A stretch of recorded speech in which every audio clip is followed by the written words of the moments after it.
Hi hello friends, welcome back to my channel Varshitha's ಅಡುಗೆ ಮನೆ. ಇವತ್ತಿನ ರೆಸಿಪಿ ಬಂದು ಬೆಂಡೆಕಾಯಿ ಫ್ರೈ ಮಾಡೋದು ಹೇಗೆ ಅಂತ ಹೇಳ್ಕೊಡ್ತೀನಿ. ಇದೊಂದು ಸೈಡ್ ಡಿಶ್ ರೆಸಿಪಿ, ತುಂಬ ಟೇಸ್ಟಿಯಾಗಿರುತ್ತೆ. ಒಂದ್ಸತಿ ಟ್ರೈ ಮಾಡಿ. ಆ್ಯಂಡ್ ನನ್ನ ಫೇವ್ರೆಟ್ ಕೂಡ ಇದು. ಸೊ ಇವಾಗ ನಾನು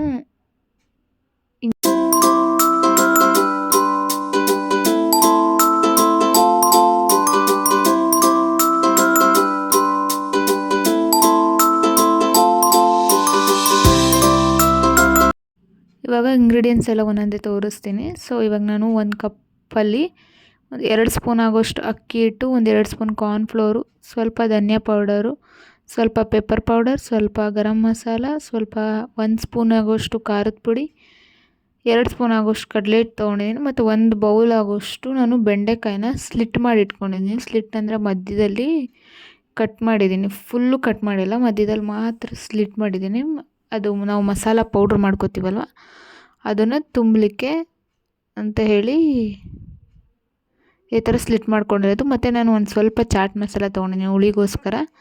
ನಿಮ್ಗೆ ಚಾಟ್ ಮಸಾಲ ಇಲ್ಲಾಂದರೆ ನಿಂಬೆಹಣ್ಣು ಕೂಡ ಹಾಕೋಬೋದು, ಬಟ್ ನಿಂಬೆಹಣ್ಣು ಹಾಕಿದಾಗ ಮಸಾಲೆ ಎಲ್ಲ ಸ್ವಲ್ಪ ಎಣ್ಣೆಲಿ ಬಿಟ್ಕೊಬಿಡುತ್ತೆ ಹುಳಿಗೆ. ಸೊ ಚಾಟ್ ಮಸಾಲನೇ ಹಾಕಿ, ಇಲ್ಲ ಅಂದರೆ ನೀವು ನಿಂಬೆಹಣ್ಣು ಕೂಡ ಹಾಕೋಬೋದು. ಸೊ ಇವಾಗ ನಾನು ಒಂದು ಸಣ್ಣ ಬೌಲಲ್ಲಿ ಎಲ್ಲ ಇಂಗ್ರೀಡಿಯೆಂಟ್ಸ್ನ ಮಿಕ್ಸ್ ಮಾಡ್ಕೊತಾ ಇದ್ದೀನಿ. ಫಸ್ಟಿಗೆ ಕಾರ್ನ್ಫ್ಲೋರು, ಅಕ್ಕಿ ಹಿಟ್ಟು, ಕಡಲೆ ಹಿಟ್ಟನ್ನು ಹಾಕ್ಕೊಂಡೆ. ಇದಿಷ್ಟನ್ನು ಹಾಕಿದ್ಮೇಲೆ ಎಲ್ಲ ಮಸಾಲ ಪೌಡರ್ಸ್ ಏನಿದೆ, ಗರಂ ಮಸಾಲ ಆಗಿರ್ಬೋದು, ಪೆಪ್ಪರ್ ಪೌಡರು, ಧನಿಯಾ ಪುಡಿ ಮತ್ತು ಖಾರದ ಪುಡಿ ಎಲ್ಲದು ಮಸಾಲಾಸ್ನು ಹಾಕಿ, ಖಾರದ ಪುಡಿ ಇವಾಗ ಹಾಕೋತಾ ಇದ್ದೀನಿ. ನೆಕ್ಸ್ಟು ಧನಿಯದ ಪುಡಿ, ಎಲ್ಲ ಪೌಡರ್ಸ್ ಕೂಡ ಹಾಕ್ಕೊಂಡ್ಮೇಲೆ ರುಚಿಗೆ ತಕ್ಕಷ್ಟು ಉಪ್ಪು ಹಾಕ್ಕೊಳ್ಳೋಣ. ನಾನಿಲ್ಲಿ ಒಂದು ಅರ್ಧ ಸ್ಪೂನ್ ಆಗೋಷ್ಟು ಉಪ್ಪು ಹಾಕ್ಕೋತಾ ಇದ್ದೀನಿ. ನೋಡ್ಕೊಂಡು ಹಾಕ್ಕೊಳ್ಳಿ, ಸ್ವಲ್ಪ ಉಪ್ಪು ಕಮ್ಮಿನೇ ಇರಬೇಕು, ಎಣ್ಣೆಲಿ ಫ್ರೈ ಮಾಡೋದಲ್ವ ಇದು, ಸೊ ಅದಕ್ಕೋಸ್ಕರ. ಇವಾಗ ನಾನೆಲ್ಲನೂ ಚೆನ್ನಾಗಿ ಮಿಕ್ಸ್ ಮಾಡ್ಕೊತಾ ಇದ್ದೀನಿ. ಮಿಕ್ಸ್ ಮಾಡ್ಕೊಂಡಿದ್ದಾದಮೇಲೆ ಇದನ್ನು ಬೆಂಡೆಕಾಯಿಗೆ ಫಿಲ್ ಮಾಡ್ಕೋಬೇಕು. ಇವಾಗ ನಾನು ಫಿಲ್ ಮಾಡ್ಕೋತಾ ಇದ್ದೀನಿ.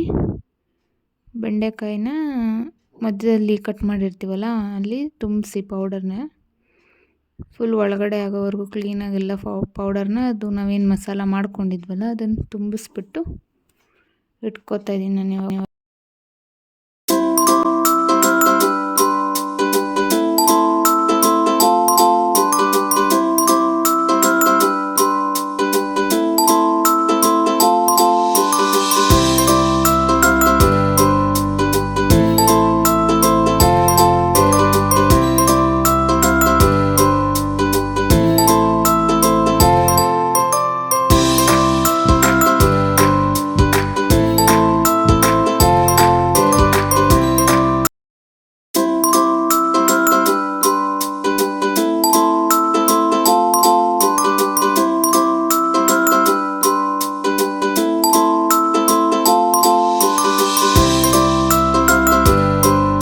ಇವಾಗ ನೆಕ್ಸ್ಟ್ ನಾನು ಎಲ್ಲ ಬೆಂಡೆಕಾಯಿಗೂ ಅದೇ ಥರ ಫಿಲ್ ಮಾಡಿ ಇಟ್ಕೊಂಡಿದ್ದೀನಿ. ಮೇಲೆ ಕೂಡ ನಾನು ಸ್ವಲ್ಪ ಪೌಡ್ರ್ ಹಾಗೆ ಹಚ್ಚಿದೆ. ಸೊ ಇವಾಗ ಒಂದು ಬೌಲಿಗೆಲ್ಲ ಹಾಕ್ಕೊಂಡಿದ್ದೀನಿ. ಒಂದು 2-3 ಸ್ಪೂನ್ ಆಗೋಷ್ಟು ಎಣ್ಣೆ, ಒಂದು 3 ಸ್ಪೂನ್ ಆಗೋಷ್ಟು ಎಣ್ಣೆ ಹಾಕ್ಕೊಂಡ್ಮೇಲೆ ನಾವು ಏನು ಮಸಾಲ ಪೌಡ್ರ್ ಮಿಕ್ಸ್ ಮಾಡ್ಕೊಂಡಿದ್ವಲ್ಲ ಅದರಲ್ಲಿ 1 ಸ್ಪೂನ್ ಆಗೋಷ್ಟು ಹಾಗೆ ಮಿಕ್ಕೊಂಡಿತ್ತು. ಮಿಕ್ಕಿದ ಪೌಡರ್ ಕೂಡ ನಾನು ಇದರಲ್ಲೇ ಹಾಕ್ಕೋತಾ ಇದ್ದೀನಿ. ನೀವು ಮಿಕ್ಕಿದ್ರೆ ಹಾಕ್ಕೊಳ್ಳಿ, ಇಲ್ಲಾಂದರೆ ಡೈರೆಕ್ಟ್ ಹಾಗೆ ಎಣ್ಣೆ ಹಾಕಿ ಚೆನ್ನಾಗಿ ಕಲಿಸ್ಬಿಟ್ಟು ಅದನ್ನು ಒಂದು 10 ಮಿನಿಟ್ಸ್ ಬಿಟ್ಬಿಡಿ, ಮ್ಯಾರಿನೇಟ್ ಆಗುತ್ತೆ. ಸ್ವಲ್ಪ ಒಂದು 10 ಮಿನಿಟ್ಸ್ ಬಿಟ್ಬಿಟ್ಟು ಫ್ರೈ ಮಾಡಿದ್ರೆ ಚೆನ್ನಾಗಿರುತ್ತೆ. ಇವಾಗ ನಾನಿಲ್ಲಿ ಒಂದು ಪ್ಯಾನ್ಗೆ ಒಂದು 2-3 ಸ್ಪೂನ್ ಆಗೋಷ್ಟು ನಾರ್ಮಲ್ ಆಯಿಲ್ ಹಾಕಿದ್ದೀನಿ. ಅದ್ರ ಜೊತೆಗೆ 1 ಸ್ಪೂನ್ ಆಗೋಷ್ಟು ನಾನು ಕೋಕೋನಟ್ ಆಯಿಲ್ ಹಾಕ್ಕೊಂಡೆ. ಸೊ ಇವಾಗ ನೋಡ್ತಾ ಇದ್ದೀರಲ್ಲ ಬೆಂಡೆಕಾಯಿ ಎಲ್ಲ ಮ್ಯಾರಿನೇಟ್ ಆಗಿದೆ. ಇವಾಗ ಫ್ರೈ ಮಾಡ್ಕೊಳ್ಳೋಣ. ಕೋಕೋನಟ್ ಆಯಿಲ್ ಹಾಕಿದ್ರೆ ತುಂಬ ಚೆನ್ನಾಗಿರುತ್ತೆ ಟೇಸ್ಟು, ಹೆಲ್ತ್ಗೆ ಕೂಡ ಅದು ಒಳ್ಳೆಯದಲ್ವಾ. ಕೋಕೋನಟ್ ಆಯಿಲ್ ಯೂಸ್ ಮಾಡಿ. ನಿಮ್ಗೆ ಇಷ್ಟ ಇಲ್ಲ ಅಂದರೆ ನೀವು ಸ್ಕಿಪ್ ಕೂಡ ಮಾಡ್ಬೋದು. ಇವಾಗ ಎಣ್ಣೆ ಕಾದಿದೆ, ಬೆಂಡೆಕಾಯಿಗಳು ಒಂದೊಂದೇ ನಾನು ಹಾಕ್ಕೋತಾ ಇದ್ದೀನಿ. ಮೀಡಿಯಮ್ ಫ್ಲೇಮಲ್ಲಿ ಇಟ್ಕೊಂಡು ಎಣ್ಣೆ ಕಾಯಿಸ್ಕೊಳ್ಬೇಕು ನೀವು, ಹೈ ಫ್ಲೇಮಲ್ಲಿ ಇಡಬೇಡಿ. ಸೊ ಮೀಡಿಯಮ್ ಫ್ಲೇಮಲ್ಲೇ ಬೆಂಡೆಕಾಯಿ ಎಲ್ಲನೂ ಫ್ರೈ ಮಾಡ್ಕೊಬೇಕು. ಇವಾಗ ಎಲ್ಲ ಬೆಂಡೆಕಾಯಿ ಹಾಕ್ಕೊಂಡಿದ್ದೀನಿ. ನಾನು 5 to 6 ಪೀಸಸ್ ಹಾಕ್ಕೊಂಡೆ ಒನ್ ಟೈಮಿಗೆ. ಸೊ ಇವಾಗ ಎಲ್ಲ ಹಾಕಾಯಿತು, ಫ್ರೈ ಆಗುತ್ತೆ.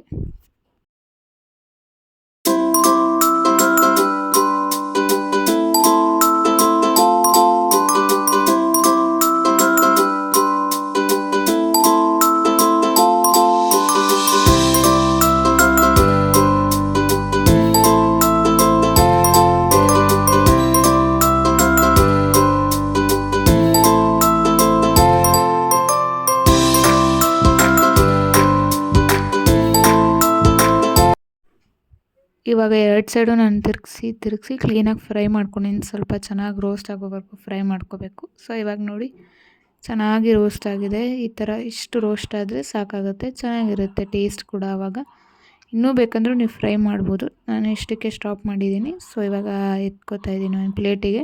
ಟಿಶ್ಯೂ ಪೇಪರ್ ಹಾಕಿರೋ ಪ್ಲೇಟಲ್ಲಿ ಎತ್ಕೋತಾ ಇದ್ದೀನಿ. ನೋಡ್ತಾ ಇರ್ಬೋದು ಎಷ್ಟು ಚೆನ್ನಾಗಿ ಬಂದಿದೆ ಬೆಂಡೆಕಾಯಿ ಫ್ರೈ ರೆಸಿಪಿ. ಈ ರೆಸಿಪಿ ಟ್ರೈ ಮಾಡಿ ಒಂದು ಸತಿ, ನಿಮ್ಗೆ ತುಂಬ ಇಷ್ಟ ಆಗುತ್ತೆ ಅಂತ ಅನ್ಕೋತೀನಿ. ಸೊ ಇವಾಗ ನಾನು ನೆಕ್ಸ್ಟ್ ಇನ್ನೂ ಸ್ವಲ್ಪ ಬೆಂಡೆಕಾಯಿಗಳಿತ್ತಲ್ವ ಅದು ಎಲ್ಲನೂ ಒಟ್ಟಿಗೆ ಹಾಕ್ಕೊಂಡು ಅದನ್ನು ನೀವು ಈ ಥರ ಒಟ್ಟಿಗೆನೂ ಹಾಕಿ ಕೂಡ ಫ್ರೈ ಮಾಡ್ಬೋದು. ನಿಧಾನವಾಗಿ ಫ್ರೈ ಮಾಡಬೇಕು. ಸೊ ನಾನು ಫಸ್ಟ್ ಹಾಕಿದಾಗ ಒಂದು 5 to 6 ಹಾಕಿದ್ದೆ ಅಷ್ಟೇ. ಇವಾಗೆಲ್ಲ ಒಟ್ಟಿಗೆ ಹಾಕ್ಕೊಂಡು ಫ್ರೈ ಮಾಡ್ತಾಯಿದ್ದೀನಿ. ಎಲ್ಲ ಚೆನ್ನಾಗಿ ಫ್ರೈ ಆಗಬೇಕು. ಇವಾಗ ನಾನು ಒಂದು ಪ್ಲೇಟಿಗೆ ಸರ್ವ್ ಮಾಡಿದ್ದೀನಿ ಬೆಂಡೆಕಾಯಿ ಫ್ರೈನ. ತುಂಬ ಟೇಸ್ಟಿಯಾಗಿತ್ತು. ಈ ರೆಸಿಪಿ ನಿಮ್ಗೆ ಇಷ್ಟ ಆದರೆ ಲೈಕ್ ಮಾಡಿ, ಶೇರ್ ಮಾಡಿ, ಕಮೆಂಟ್ ಮಾಡಿ, ಸಬ್ಸ್ಕ್ರೈಬ್ ಮಾಡ್ಕೊಳ್ಳಿ. Thank you.